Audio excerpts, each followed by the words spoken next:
Na metade do século XX, brasileiras e brasileiros já haviam conquistado vários direitos políticos. O voto feminino, o fim do voto censitário e a diminuição da idade mínima para votar foram avanços democráticos que estimularam o desejo de conquistas ainda maiores.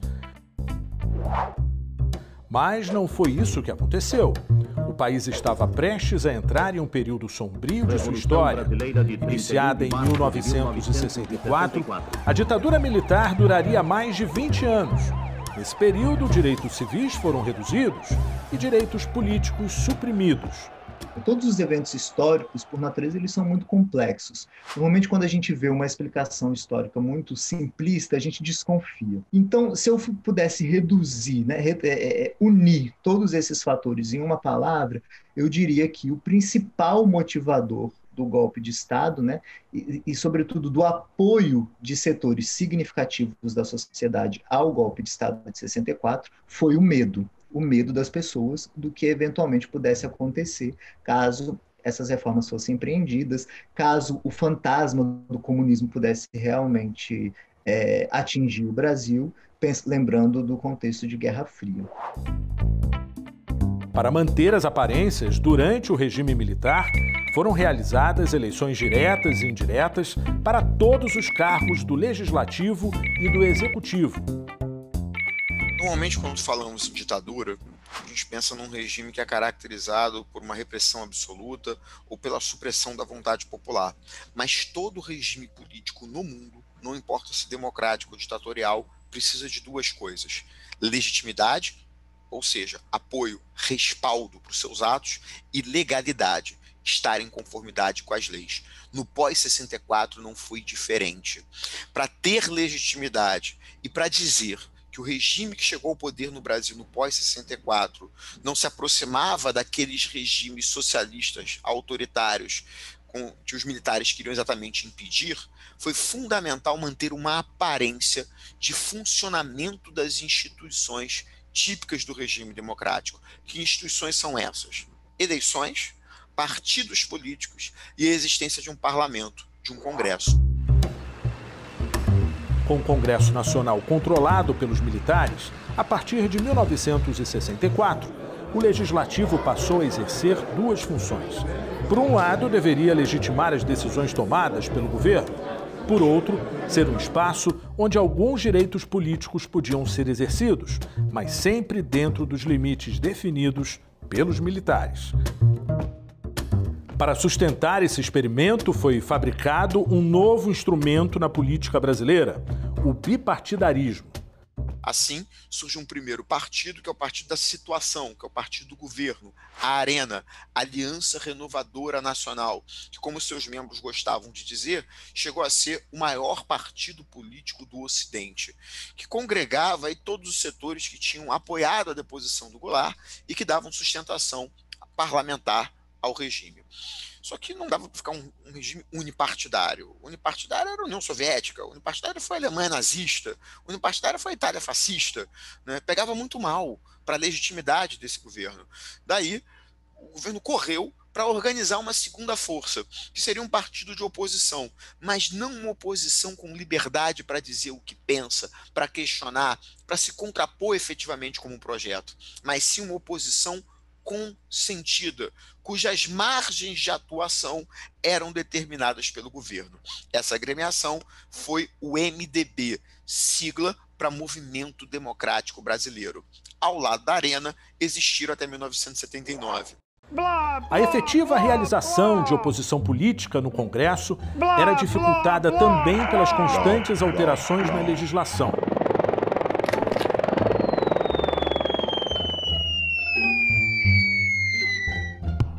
Formalmente, o meio encontrado pelos militares para legitimar suas ações foram os atos institucionais.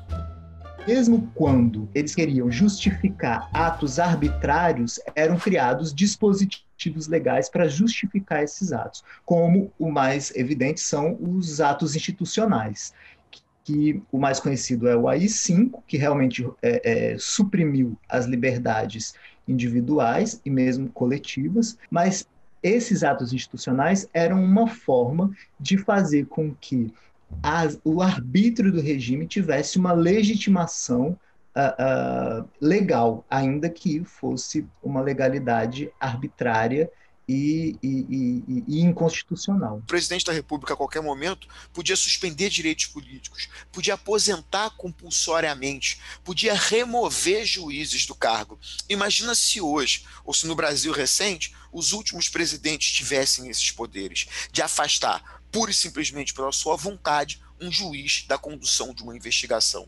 Tudo isso reforça o quanto os atos institucionais tornam esses governos autoritários, demonstram na prática, diante de qualquer negacionismo que possa existir, que de fato após 64 o Brasil viveu uma ditadura.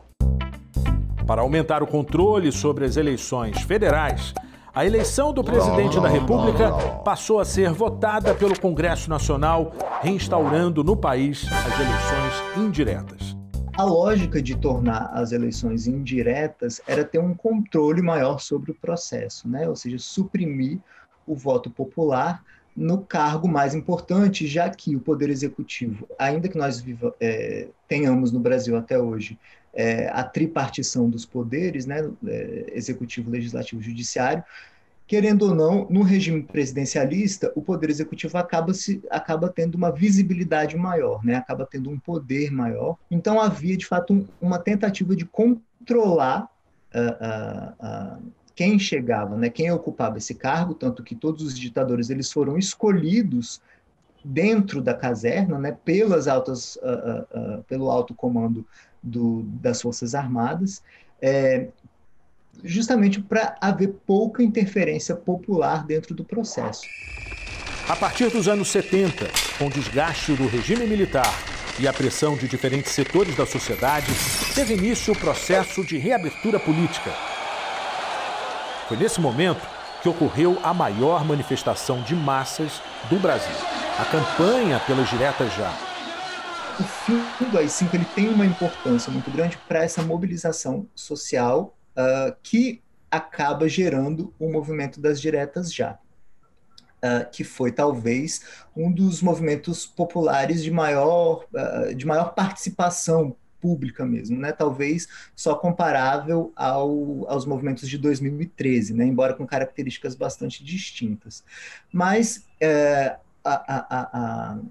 a principal bandeira era, de fato, que as pessoas pudessem voltar a participar ativamente do processo político, podendo eleger os seus representantes de forma livre, secreta e direta, né? Que é o princípio do voto que vigora até os dias de hoje.